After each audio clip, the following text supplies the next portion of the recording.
Guys congratulation, आपने अपना नया फ्लैट खरीद लिया है या फिर आप खरीदने का मन पक्का बना चुके हैं, सिर्फ हैंडओवर बाकी है, इसीलिए आप इस वीडियो पे आए हैं। दोस्तों, जब भी हम नया फ्लैट ले लेते हैं तो हमारे मन में विचार आता है अब इसका इंटीरियर किस तरह से प्रोसेस करें। पहले कारपेंटर को बुलाएं या पहले हम पेंटर को बुलाएं, पहले फर्नीचर का काम करवाएं या फॉल सीलिंग का काम करवाएं।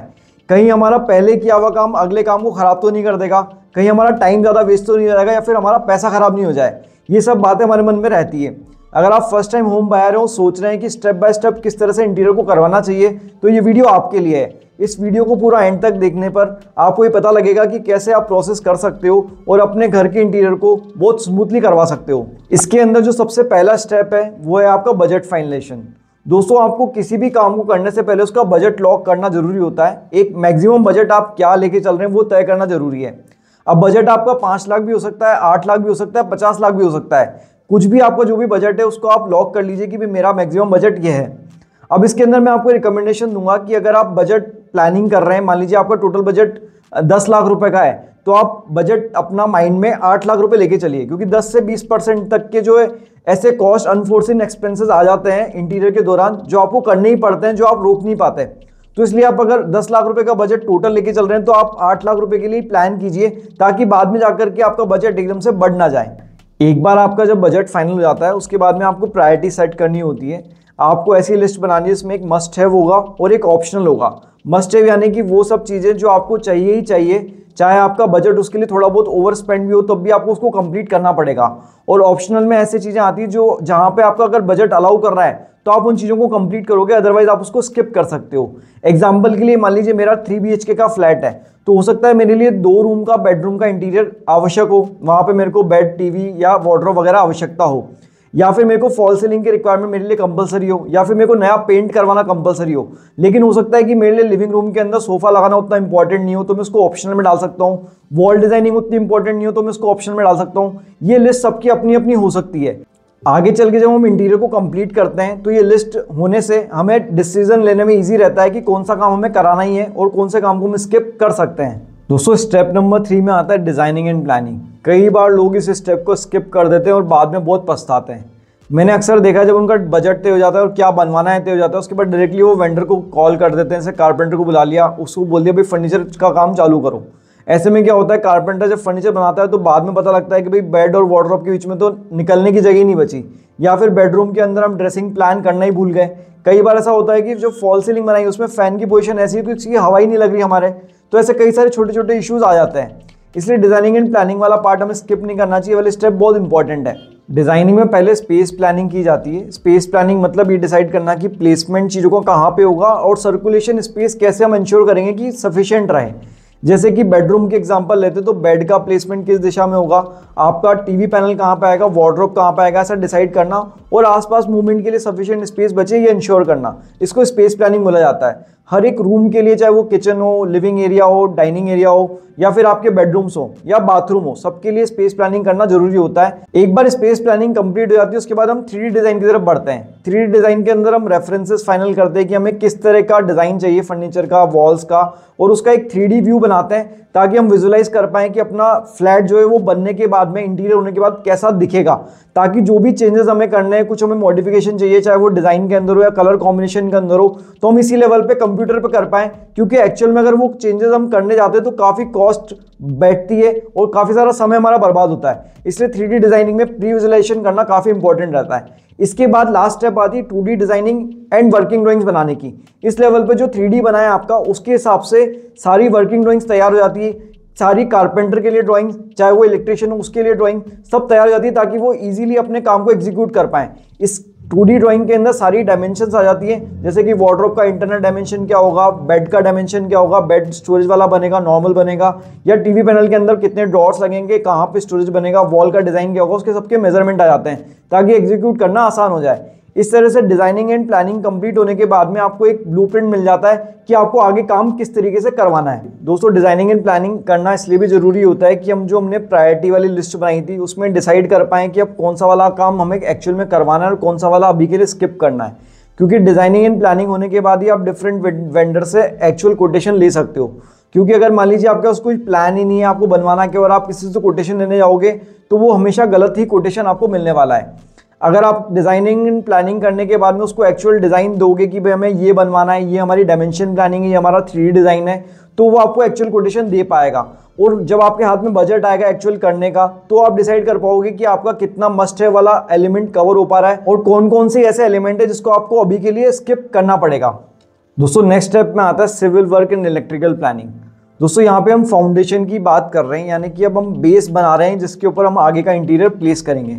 यहाँ पे हम क्या करते हैं कि मान लीजिए आपका फ्लैट कंप्लीट मिला था आपको, अब आपको चाहिए कि कोई दीवार आपको छोटा मोटा ऑल्ट्रेशन करवाना है, तोड़वानी है। जैसे मान लीजिए किचन और डाइनिंग एरिया आपका क्लोज बना था, आप चाह रहे हैं किचन और डाइनिंग एरिया ओपन हो जाए, तो किचन डाइनिंग एरिया के बीच की दीवार आप तोड़वाना चाह रहे हैं, या फिर कोई भी छोटे मोटे दीवार के या विंडो रिलेटेड या कोई और चेंजेस करवाना चाह रहे हैं, तो उस स्टेज पे होते हैं।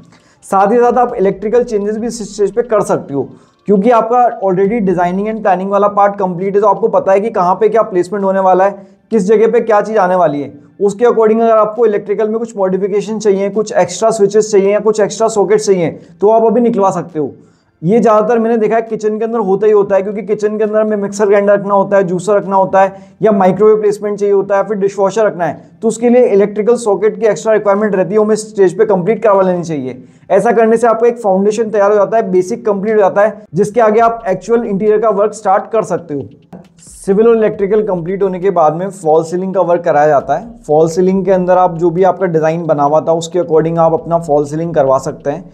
फॉल सीलिंग से क्या होता है कि आपका जितने भी बीम वगैरह आ रहे हैं वो सब कवर हो जाते हैं। अगर कोई आपने एक्स्ट्रा डक्ट पाइप वगैरह निकाला है एसी का, तो वो कवर हो जाता है। ऐसा सारा चीज़ें आपकी अच्छी हो जाती है और आपका जो प्रॉपर एक लाइटिंग है अपने फ्लैट के अंदर वो इंश्योर हो जाती है।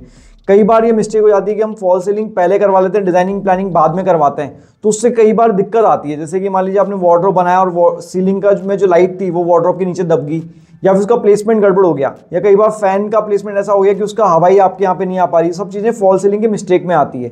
तो आपको हमेशा अपना प्लानिंग वाला पार्ट कंप्लीट होने के बाद डिज़ाइन के अकॉर्डिंग अपना फॉल सीलिंग का प्लान एग्जीक्यूट करवाना चाहिए, ताकि आपको इशू नहीं आए, आपका पैसा खराब नहीं हो, टाइम वेस्ट ना हो।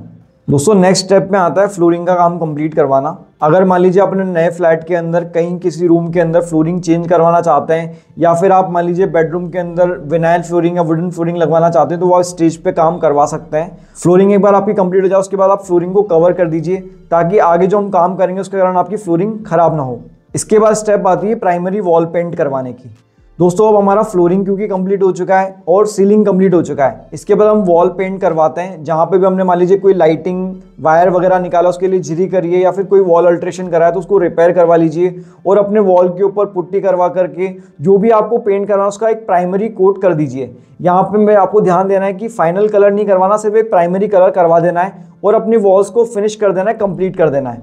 एक बार प्राइमरी वॉल पेंट का काम खत्म होने के बाद आप वॉल डिजाइनिंग कर सकते हैं। यहाँ पे आपको ध्यान देना होगा कि आपने 3D डिजाइन के अंदर क्योंकि फाइनल किया हुआ है कि कौन से वाले रूम के अंदर कौन सी वॉल एक्सेंट वॉल है और किस वॉल के ऊपर क्या डिजाइन करना है। हो सकता है आपने किसी वॉल के ऊपर वॉल मोल्डिंग का प्लान किया हो, या कहीं पे वॉल पेपर प्लान किया हो, या कहीं पे और कुछ डिजाइन प्लान की हो। तो जो भी आपने प्लानिंग किया है वो सारा वॉल के ऊपर, स्टेज के ऊपर आप एग्जीक्यूट करवा सकते हैं, वॉल को कंप्लीट करवा सकते हैं। आपका भी क्योंकि फाइनल कलर का कोटिंग बाकी है, तो जो भी कुछ अनड्यूलेशन आएगा, छोटी मोटी रिपेयरिंग होगी, वो फाइनल कोटिंग पेंट के टाइम पे वो कंप्लीट हो जाएगी। तो आप वॉल डिजाइनिंग एक बार स्टेज पे कंप्लीट करवा लीजिए और उसके नेक्स्ट स्टेज में आप फाइनल कोट पेंट का करवा लीजिए। ऐसा करने से आपका काम खराब नहीं होता और आपका वॉल कंप्लीट हो जाता है। Final wall paint and finishing के बाद बारी आती है फिक्स फर्नीचर इंस्टॉलेशन करने की। इस स्टेज पे आपको कारपेंटर को बुलाना है और अपने डिज़ाइन के अनुसार जो भी आपने फर्नीचर फिक्स किया है उसको आपको बनवाना है या इंस्टॉल करवाना है। हो सकता है आप मॉड्यूलर किचन फैक्ट्री फिनिश करवा रहे हैं तो उसको आप इंस्टॉल करवा सकते हैं डायरेक्टली, या फिर हो सकता है बेड आप कस्टमाइज बनवा रहे हैं तो कारपेंटर को बुला करके उसको कंप्लीट करवा लीजिए। मतलब जो भी फर्नीचर का काम है उसको आपको स्टेज पे कंप्लीट करवा लेना है। अगर आप कारपेंटर से बनाते हैं तो जनरली 2-3 स्टेज में काम होता है। पहले आपको प्लाईवुड वगैरह ला के देना पड़ेगा, कोर मटेरियल जिसका वो स्ट्रक्चर बनाएगा। उसके बाद आपको फिनिशिंग ऑप्शन के लिए बोलेगा कि भाई आप लैमिनेट बाय करके दो, तो आपको लैमिनेट देना पड़ेगा। उसके बाद वो लैमिनेट लगाकर उसको फिनिश करेगा और एट द एंड हार्डवेयर जैसे कि हैंडल्स वगैरह है उसको फिनिश करेगा। तो ऐसे करके आपको अपना फर्नीचर इंस्टॉल करवा लेना है। इस स्टेज के ऊपर आकर के आपका सारा फर्नीचर इंस्टॉल होना चाहिए और वॉल डिजाइनिंग कंप्लीट हो जानी चाहिए। फर्नीचर के बाद बारी आती है फर्निशिंग की, यानी कि आपको कर्टन्स लगवाने हैं, ब्लाइंड्स लगवाने हैं, अपहोल्स्ट्री कहीं पे कंप्लीट करवानी है, मतलब बेड है तो बेड का हेडबोर्ड बनवाना है या सोफे की कुशनिंग करवानी है। तो ये सारा काम आपको इस लेवल पे करना होता है। अगर आपको कहीं पे बेडरूम में रक्स की आवश्यकता है या लिविंग एरिया में रक्स की आवश्यकता है तो वो आप इंस्टॉल करवा सकते हैं। अपना कुशनिंग वाला जितना भी काम है, फैब्रिक वाला जितना भी काम है, वो आप इस स्टेज पे कंप्लीट करवा सकते हैं। फर्निशिंग के बाद आप डेकोरेटिव फर्नीचर लाइटिंग कंप्लीट करवा सकते हैं। जैसे कि मान लीजिए आपने कहीं पे टीवी पैनल में कोई रोप लाइट का प्रोविजन दिया था, या फिर आपने वार्डरोब में कहीं पे लाइटिंग प्लान की थी, या अंडर कैबिनेटरी किचन में कहीं लाइटिंग प्लान करी, तो वो सब चीज़ें स्टेज पे कंप्लीट करवा सकते हैं। ध्यान दीजिएगा कि हमने जब इलेक्ट्रिकल का काम करा था उस टाइम पे आपने डिजाइनिंग कंप्लीट थी, तो आपने वायर वगैरह पहले ही छोड़ रखे हैं। जहाँ पे आपको फर्नीचर में लाइटिंग दे रही थी उसका सारा प्रोविजन दिया हुआ है, तो आपको इस स्टेज पे काम करना इजी रहेगा और अपने फर्नीचर की लाइटिंग को आप इजीली कंप्लीट करा पाएंगे। ये सारा वर्क होने के बाद आपका फुल होम इंटीरियर अब कंप्लीट हो जाता है। ये स्टेप बाय स्टेप प्रोसेस था जिसके जरिए आप अपने घर के इंटीरियर को स्मूथली फिनिश करा पाएंगे।